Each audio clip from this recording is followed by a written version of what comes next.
Cette année sera celle de la vigilance. Nous le voyons au quotidien. Les dossiers ne sont pas maîtrisés, les réunions non préparées. Au final, ce sont de gros risques pour la ville. D'abord, nous serons vigilants sur les finances avec le budget 2022 qui va bientôt nous être présenté. En 2021, nous avons eu la mauvaise surprise de découvrir une augmentation de la masse salariale d'un demi-million d'euros et aucune mesure n'a été prise pour contenir cette augmentation malgré mes avertissements avant le vote du budget. Nous l'avons évoqué la semaine dernière, avec le photovoltaïque, ce sont près de 360 000 € de recettes que risque de perdre la ville si la majorité décide de prendre la soulte.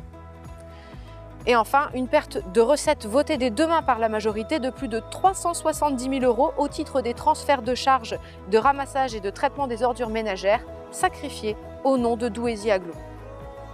Mais comment allons-nous récupérer ces 1,2 million d'euros perdus en 1 an et demi de mandat par Laurent Desmond? Et comment compte-t-il financer la baisse de 8% des impôts qu'il vous a promise? En parlant de promesses non tenues, je me tiens aujourd'hui devant l'école et je me remémore le discours des vœux de 2021 où Laurent Desmond affirmait « Nous allons en 2021 trancher sur le projet définitif ». Le gros investissement du mandat sera celui de l'ensemble scolaire Copernic-Chopin. Nous allons en 2021 trancher sur le projet définitif. Eh bien, nous attendons toujours la réunion de lancement promise dans le mémoire technique du programmiste.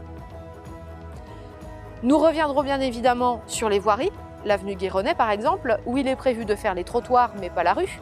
C'est une rustine qui doit vous faire croire qu'on avance, mais en réalité, ce sont des pistes d'économie. D'ailleurs, nous avons d'autres doutes sur les pistes d'économie de la ville qui se font au détriment de nos services publics.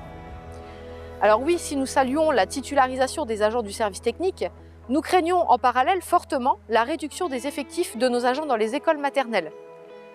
Les décisions de la majorité sont en fait des coups de pub qui sont complètement déconnectés de la réalité du terrain. Notre engagement pour l'année 2022 sera d'abord de vous donner de l'information. Nous ferons un retour systématique des échanges à l'aide de petites vidéos explicatives dans les jours qui suivent chaque conseil municipal. Ainsi, les personnes qui ne peuvent se déplacer en mairie pourront au moins trouver l'information sur notre page. Nous travaillerons également sur une lettre d'information périodique. Son format reste à finaliser, mais nous souhaitons vous faire participer. Comment faire? Envoyez-nous un mail à l'adresse qui s'affiche. Vous pouvez nous faire part d'une problématique, d'un sujet qui vous tient à cœur ou d'une manifestation que vous voulez organiser. C'est vous qui décidez. Et enfin, nous mettrons en place nos permanences en mairie.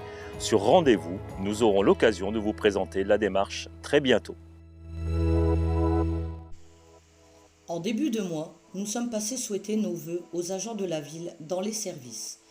Nous n'avons pas pu voir tout le monde, mais nous tenions à souligner l'accueil chaleureux que vous nous avez offert. Pourquoi est-ce que nous tenions à venir vous voir? C'est notre façon à nous de saluer votre travail et votre engagement au quotidien. Nous connaissons vos conditions de travail, vos difficultés et vous pouvez aussi compter sur nous. Vous êtes nombreux à nous témoigner votre soutien. Merci pour tous les messages d'encouragement que vous nous envoyez. Nous sommes des élus de terrain et notre but est que vous soyez entendus. Vous pouvez aussi devenir des acteurs et nous rejoindre pour construire ensemble le Douaisis de demain. Rendez-vous dans quelques jours pour le compte-rendu du conseil municipal d'hier soir.